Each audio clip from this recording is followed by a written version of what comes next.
ये आकाशवाणी है। अब आप देवेंद्र त्रिपाठी से समाचार सुनिए।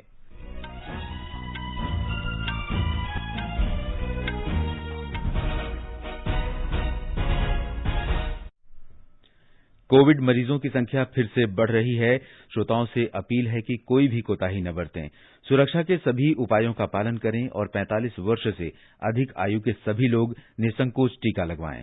सुरक्षित रहें और 3 आसान उपायों का पालन करें। मास्क पहनें, 2 गज दूरी है जरूरी, सुरक्षित दूरी बनाए रखें, हाथ और मुंह साफ रखें। और अब समाचार। 18 साल से अधिक उम्र के सभी लोगों के लिए कोविड से बचाव का टीका लगवाने के लिए पंजीकरण प्रक्रिया आज से प्रारंभ हो रही है। इन लोगों को अगले महीने की 1 तारीख से कोविड टीकाकरण अभियान के तीसरे चरण में टीका लगाया जाएगा। लोग कोविन पोर्टल cowin.gov.in पर पंजीकरण करा सकते हैं। इस चरण में पहले की तरह केंद्र सरकार के सभी टीकाकरण केंद्रों पर 18 साल से ऊपर की आयु के सभी लोगों को निःशुल्क टीका लगाया जाएगा। तीसरे चरण में वैक्सीन उत्पादक केंद्र सरकार को अपने मासिक टीकों की मात्रा के 50% हिस्से की आपूर्ति करेंगे और शेष 50% खुले बाजार में राज्यों को दिया जा सकेगा। भारत में अब तक 14 करोड़ 77 लाख लोगों को कोविड रोधी टीके लगाए जा चुके हैं।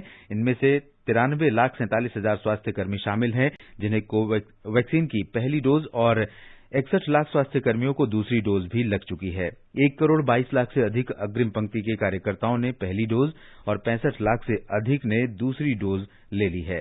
दुनिया का सबसे बड़ा टीकाकरण अभियान भारत में इस वर्ष 16 जनवरी से शुरू हुआ था। प्रधानमंत्री नरेंद्र मोदी ने देश भर के स्वास्थ्य ढांचे में त्वरित सुधार के निर्देश दिए हैं।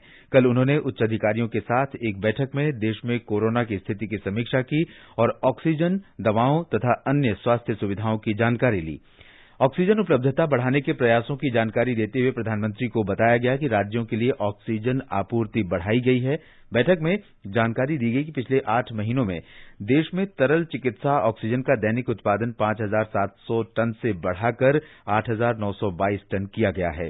प्रधानमंत्री ने अधिकारियों को पीएसए ऑक्सीजन संयंत्र यथाशीघ्र शुरू करने के लिए राज्य सरकारों के साथ मिलकर काम करने के निर्देश दिए। प्रधानमंत्री को रेलवे और वायुसेना द्वारा ऑक्सीजन टैंकरों की ढुलाई, इलाज के लिए बिस्तरों तथा आईसीयू की संख्या बढ़ाने और संक्रमण श्रृंखला तोड़ने के प्रयासों की भी जानकारी दी गई। प्रधानमंत्री नरेंद्र मोदी ने कल कतर के अमीर तमीम बिन हमद अल थानी के साथ बातचीत की।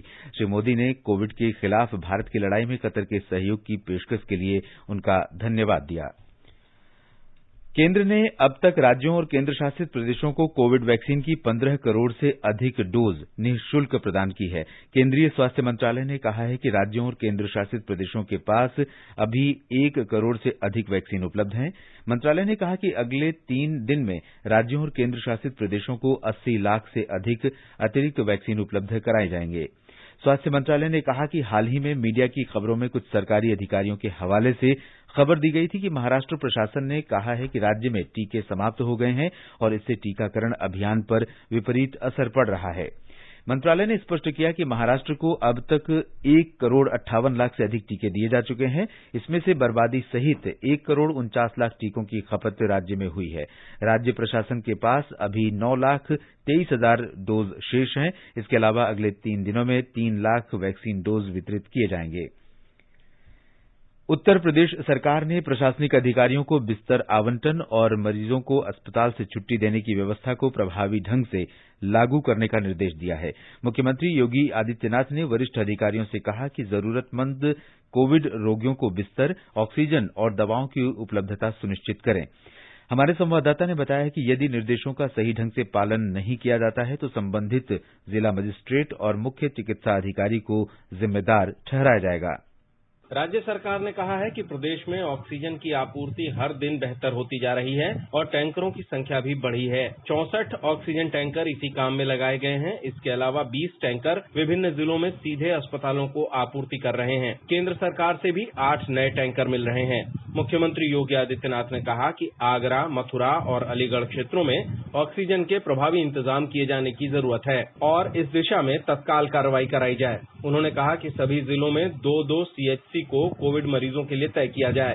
राज्य सरकार का दावा है कि स्वास्थ्य विभाग के अस्पतालों में पिछले सप्ताह में जनपदवार 200 बेड बढ़ाए गए हैं। इससे करीब 15,000 बेड बढ़े हैं। इस बीच राजधानी लखनऊ से भी अच्छी खबर मिली है। जनपद लखनऊ में 6,000 से अधिक मरीज कोरोना से मुक्त हुए, जबकि 4200 से अधिक नए मरीज पिछले 24 घंटों में सामने आए हैं। सुशील चंद्र तिवारी, आकाशवाणी समाचार, लखनऊ।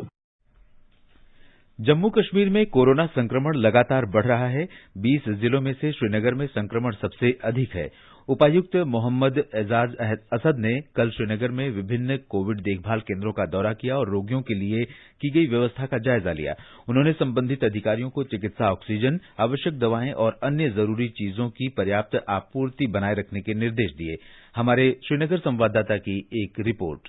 केंद्र शासित प्रदेश जम्मू कश्मीर में कल कोविड के सर्वाधिक 3,164 मामले दर्ज किए गए। इन मामलों में से 1,030 जम्मू संभाग से, जबकि 2,134 मामले कश्मीर घाटी से दर्ज किए गए। प्रदेश में कल 25 मौतें कोविड महामारी के कारण दर्ज की गई हैं। श्रीनगर जिले में 1,144 मामले दर्ज किए गए, जो पिछले साल महामारी के शुरू होने के बाद से सर्वाधिक है। इस बीच श्रीनगर जिला प्रशासन ने संक्रमण के प्रसार को रोकने के प्रयास में जिले की नगर पालिका सीमा के भीतर धारा 144 को लगा दिया है। आकाशवाणी समाचार के लिए श्रीनगर से मैं सुनील कौल। ये समाचार आकाशवाणी से प्रसारित किए जा रहे हैं। कोविड-19 से बचाव और सुरक्षित रहने के 3 उपाय। मास्क लगाएं, 2 गज दूरी है जरूरी, सुरक्षित दूरी रखें, हाथ और मुंह साफ रखें।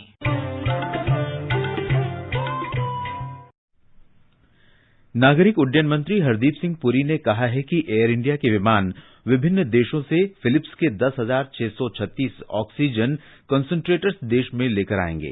एक ट्वीट में श्री पुरी ने बताया कि अमेरिका से 636 कंसंट्रेटर्स लेकर उड़ानें भारत के लिए पहले ही रवाना हो चुकी हैं। उन्होंने बताया कि हर रोज खेप आ रही हैं और 1 हफ्ते में ये काम पूरा हो जाएगा। सरकार ने 22 लाख से अधिक किसानों से 232 लाख टन से अधिक गेहूं की खरीद कर ली है। न्यूनतम समर्थन मूल्य पर इस रबी मौसम की गेहूं की खरीद अभी हाल में पंजाब, हरियाणा, उत्तर प्रदेश, मध्य प्रदेश, राजस्थान, उत्तराखंड, चंडीगढ़, हिमाचल प्रदेश, दिल्ली और गुजरात तथा जम्मू कश्मीर में शुरू हुई है।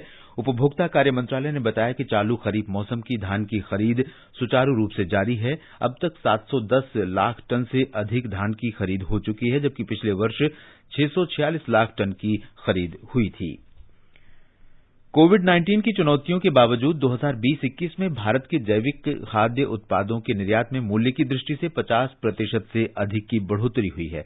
वाणिज्य और उद्योग मंत्रालय ने बताया है कि मात्रा की दृष्टि से इन उत्पादों का निर्यात 2019-20 की तुलना में पिछले वित्त वर्ष के दौरान 39% की बढ़ोतरी के साथ 8,88,000 मीट्रिक टन दर्ज हुआ। मंत्रालय ने बताया कि देश से कार्बनिक उत्पादों का निर्यात अमरीका, यूरोपीय संघ, Canada, Britain, Australia, Switzerland, Israel और दक्षिण कोरिया सहित 58 देशों को किया जाता है। मेघालय ने जल जीवन मिशन के तहत अगले वर्ष दिसंबर तक हर घर जल का लक्ष्य प्राप्त करने की योजना बनाई है। जल शक्ति मंत्रालय ने कहा है कि जल जीवन मिशन की योजना और कार्यान्वयन पर वार्षिक कार्य योजना बैठक आज मेघालय में वीडियो कॉन्फ्रेंस के जरिए आयोजित की गई। मेघालय में 5,89,000 ग्रामीण परिवार हैं, जिनमें से 16% ग्रामीण परिवारों को नल कनेक्शन उपलब्ध कराए गए हैं। राज्य ने 2020-21 में 87,000 नल कनेक्शन उपलब्ध कराए हैं। जल जीवन मिशन केंद्र सरकार का एक महत्वाकांक्षी कार्यक्रम है, जिसका उद्देश्य 2024 तक प्रत्येक ग्रामीण परिवार में नल के जरिए जल उपलब्ध कराना है। आईपीएल क्रिकेट में कल रात अहमदाबाद में नरेंद्र मोदी स्टेडियम में रॉयल चैलेंजर्स बेंगलोर ने दिल्ली कैपिटल्स पर 1 रन से रोमांचक जीत दर्ज की। इस जीत के साथ रॉयल चैलेंजर्स बेंगलोर 6 मैचों से 10 अंक के साथ अंक तालिका में शीर्ष पर आ गया है। दिल्ली कैपिटल्स 6 मैचों से 8 अंक के साथ तीसरे स्थान पर है। 172 रन के लक्ष्य का पीछा करते हुए दिल्ली कैपिटल्स ने निर्धारित 20 ओवर में 4 विकेट के नुकसान पर 170 रन बनाए। आज दिल्ली में चेन्नई सुपर किंग्स का मुकाबला सनराइजर्स हैदराबाद से होगा। मैच शाम 7:30 बजे से खेला जाएगा। गुरु तेग बहादुर के 400वें प्रकाश पर्व के उत्सव इस बार कोविड महामारी को देखते हुए वर्चुअल तरीके से मनाए जाएंगे। प्रकाश पर्व के शुभ अवसर पर 1 मई को पंजाब